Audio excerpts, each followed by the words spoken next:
The NFC South has some things they need to work on. Let's talk about it. Hey guys, Diggs Report. I'm back to you with another video, and this time I'm breaking down the NFC South off-season preview. We're going to jump right in with the Atlanta Falcons.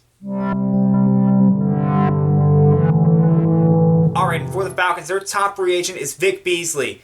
They've already said that they are not going to re-sign him, but this was a guy that led the NFL in sacks at one point, so somebody's going to take a chance on him. He's still a very talented player. And with Vic Beasley not coming back, they have a need at edge rusher. Tad McKinley has not played like a first-round pick, and they really don't have anybody that can rush the passer. They've got to find somebody if they want to compete next year. Now, they only have $4 million in cap space. That's only good for 30th overall, so they're going to have to move some money around if they want to sign some people. And their first-round pick is 16th overall.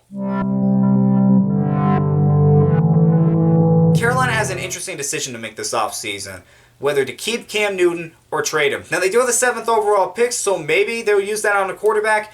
I don't know. But this is going to be an interesting offseason. Now, their top free agent is Gerald McCoy. They picked him up after the Buccaneers cut him, and he showed the league that he still has some gas left in that tank. We'll see if the Panthers want to try to re-sign him or if they'll let him walk. And their top need is cornerback. They need some help in that secondary. And they have $34 million in cap space. That's good for 21st overall, so they'll be able to sign some players, but not a whole lot. Now with the Saints, we know Drew Brees is their top free agent, and we know that he's coming back. Now they only have $12 million in cap space, so they had to move some money around. But the thing to take away is Drew Brees is coming back for at least one more season. And why not get him some help? Why not get him another wide receiver? Yes, Michael Thomas had that amazing season, but they don't really have a number 2 to complement him. They get that number 2, that's going to make the Saints offense even more dangerous. And they picked 24th overall in the draft. Tampa Bay has a lot of money to work with. They have $84 million in cap space. That's good for 3rd overall, which means they can sign some stars. And their top free agent, I'm going with Shaq Barrett over Jameis Winston. Shaq Barrett almost had 20 sacks last year. That is very hard to do.